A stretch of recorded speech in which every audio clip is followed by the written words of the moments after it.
Hi class, today we're looking at Chapter 10, Lesson 1, Scatter Plots. So you can use scatter plots to see the relationship between the number of tickets that were sold at a soccer game and the amount of money collected in ticket sales. A bivariate data shows the relationship between two variables. Let's write that down. So a bivariate data shows the relationship between two variables. A scatter plot is the graph that displays bivariate data as ordered pairs. Write that down.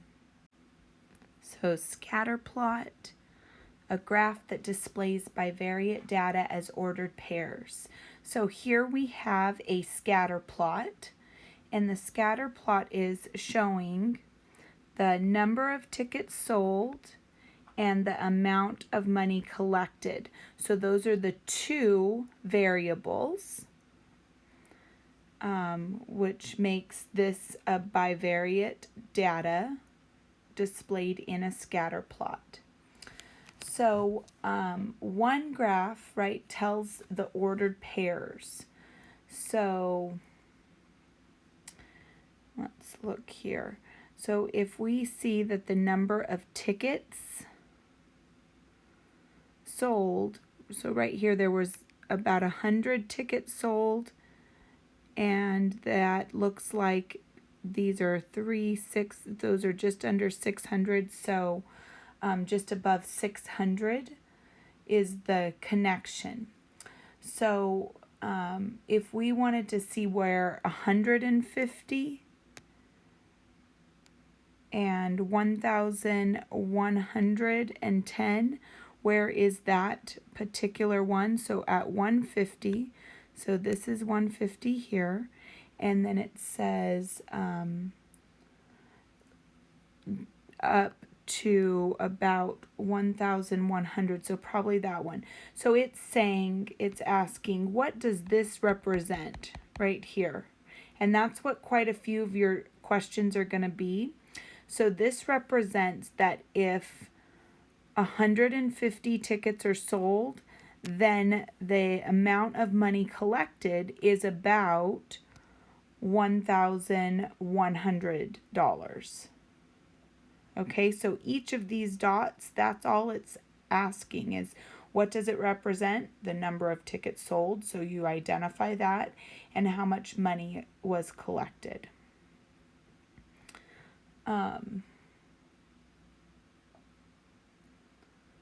So what does 350 and 2,275 represent? So the same thing that I just told you, right? 350, so here's 350, and then 2,275, so that should probably be right here. What does that represent? That represents that 350 tickets were sold,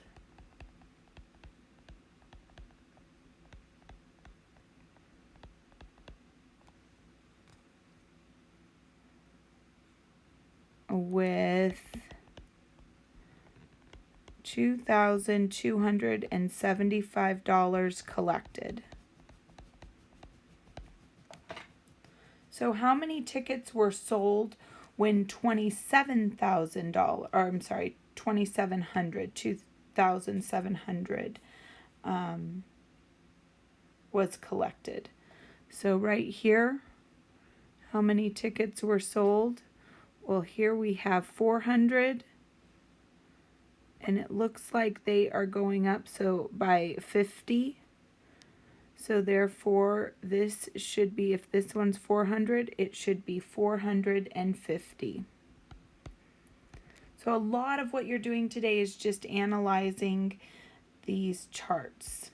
You are going to create some charts yourself.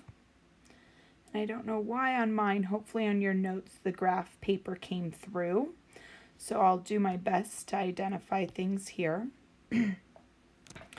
So now they want us to create a scatter plot with the data in the table. So at 1 year, so this over here is going to be the age of the vehicle by year, and this is going to be the value by dollar. Okay, so at 1 year, it was valued at, oh, see, and it does, so, okay, so we're going to go over here at $15,000. So I'm just going to circle it when I've completed it so that we know, because it's not in order. And there's some that are different, because, right, these are different sedans, so therefore there's different values. So 3 and 11,000.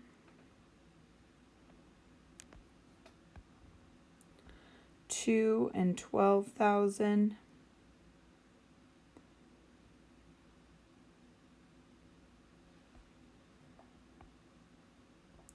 7 and 3,000.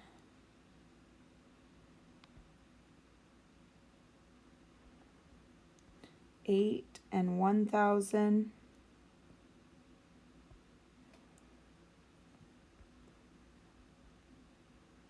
2 and 10,000.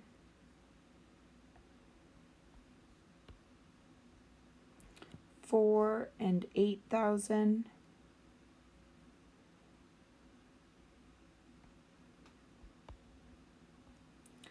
5 and 7,000.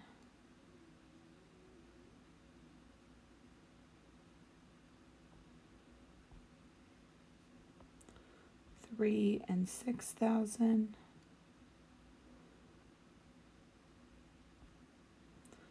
And 6 and 6,000.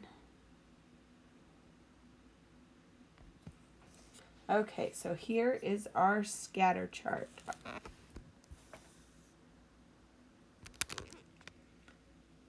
Was that all it asked us to do, was create?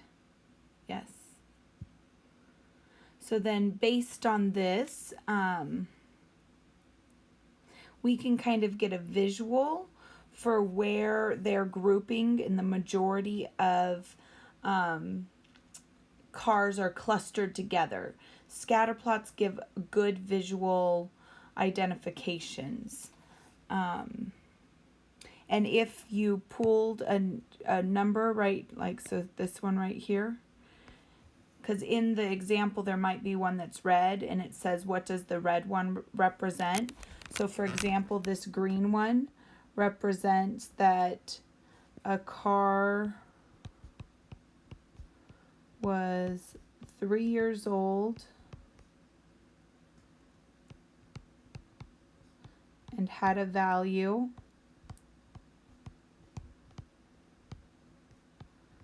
of $6,000.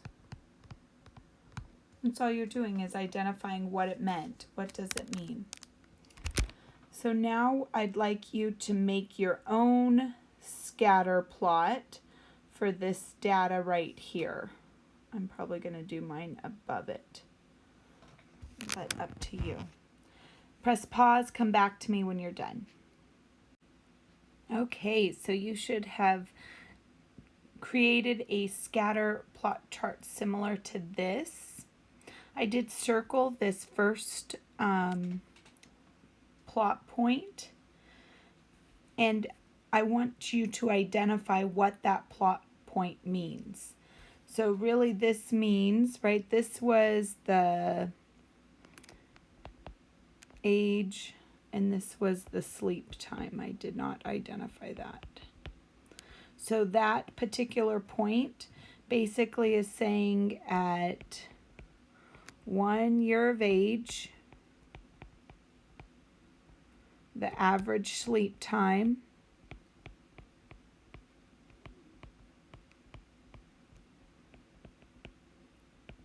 is 15 hours.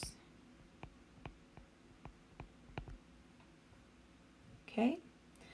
So a couple words that you need to know. Oh, I wrote it twice here. No wonder I was confused as to where I wanted to put this. Okay, so horizontal axis goes this direction. Okay, and vertical goes this way. I think of this because the sun sets in the horizon. And vertical, stand up straight. So think of this as a person, vertical.